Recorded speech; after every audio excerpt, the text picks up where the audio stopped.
Hey Scorpio, this is Perrymore Tarot's weekend reading from August 12th through the 14th. This is for Scorpio, last shuffle. Scorpio, we have happy success, we have true love.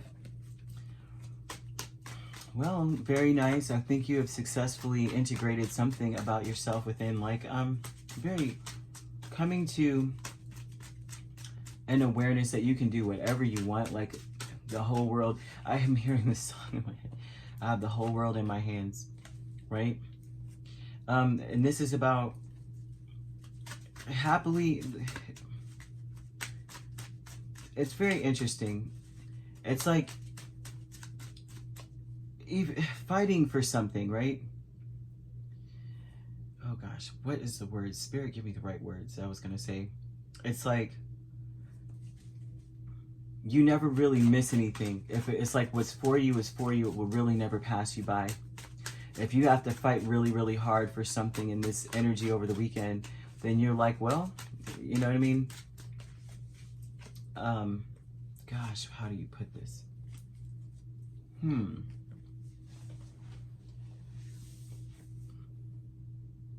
I would say this. You're not fighting for attention. You're not going to fight for that. You're not going to, with communication, you're not defensive, but you are going to get the answers you want. You're going to get the answers you seek. Four of Cups and the Queen of Cups. Oh gosh, lots, lots of love. And there's a lot of love here, but with the Queen of Cups, the Four of Cups here.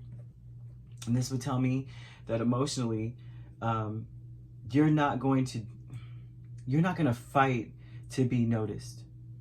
You're not going to fight to be noticed. You shouldn't have to, right? It's like you're just going to, gosh, this is very interesting. That's just what it looks like. Like, I'm not fighting to be noticed. I'm not going to fight for that. I'm going to say what I need to say, and then, you know what I mean? And also there's a feeling of, if it was for me, it's for me. It won't pass me by.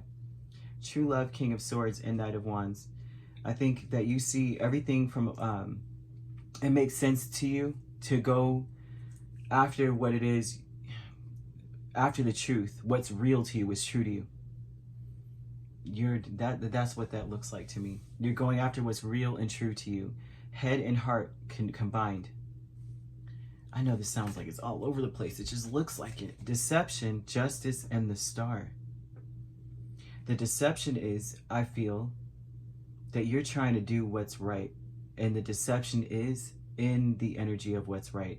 That's the deception.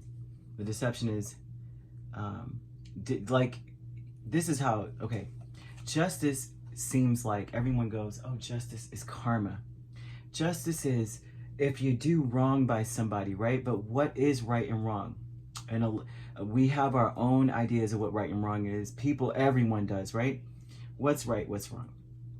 And that's the deception. The real answer to that is what makes you feel light and happy, what feels right to you. The motives is what justice is all about. Like, so say okay in scripture, thou shalt not kill, right? Everyone's like, killing is bad. It doesn't matter, right? It just doesn't matter. That's just it. But the reality of it is you should not kill an innocent person, right? You shouldn't just get up and say, I'm going to kill that person there just because I want to know what it feels like. The motive, the fact that you did that, right, weighs heavily on a person. You find later on, you ask these killers, like, unless they're like a complete psychopath, right?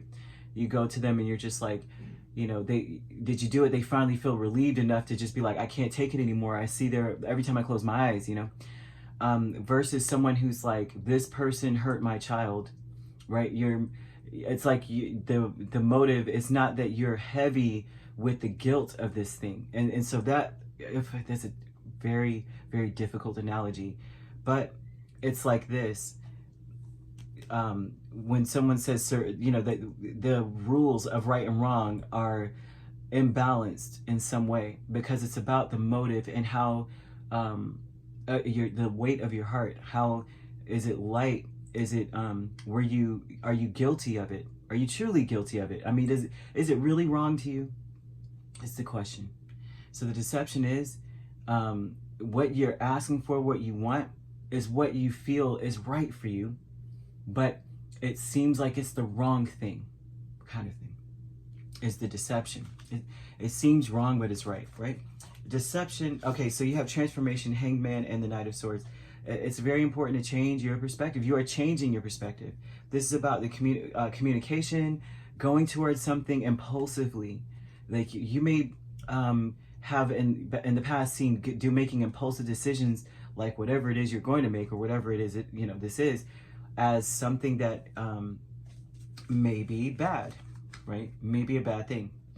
And it's like you're changing into someone who realizes that is what this is where you're lightest, when it's impulsive. If you wake up in the morning and you're like, this is where I want to be, that's where I want to go, then it's right. If it's like, you know what I mean, the first thing you think about or something like that, right? Because this is Knight of Swords, the first thing he thinks about, he's going after that. You have to change your perspective about this, right? And so that's what they're trying to tell you here. I mean, this is very complicated, but it is telling itself telling what it is. And so this true love energy is about, you have the Knight of Swords here, and then you come up to the King of Swords. And so it's like, what you know to be true within yourself, it gives you a lot of passion, a lot of drive, and you want to go towards it, right? You may be wounding your own self by not going towards something passionately. You don't have to beg for attention or try to get that. It's like, where is it? What's for you is for you. You're happily successful. Happy success is in your hands when you are actually communicating how you feel, your true feelings, right? And guarding yourself against the humdrum boredom part of things, like feeling like unemotionally fulfilled. This always gives me that energy of the people that say relationships are usually 80-20, and you're just like, not every relationship. Some are 60-40, some are 70-30, some are 100, and you know what I mean? You get 100% of what you need out of a situation, out of a relationship. Some people, you get only 80%. And so I don't really ascribe to like generalities when it comes to relationships. I really don't, because some people, you know what I mean? Everything is different. Everyone's different, but it looks like you need to communicate what you want so you don't miss an opportunity. Communicate your heart. All right, if you'd like to book a personal reading with me, my links are on my page. Peace, love, and light. Take care.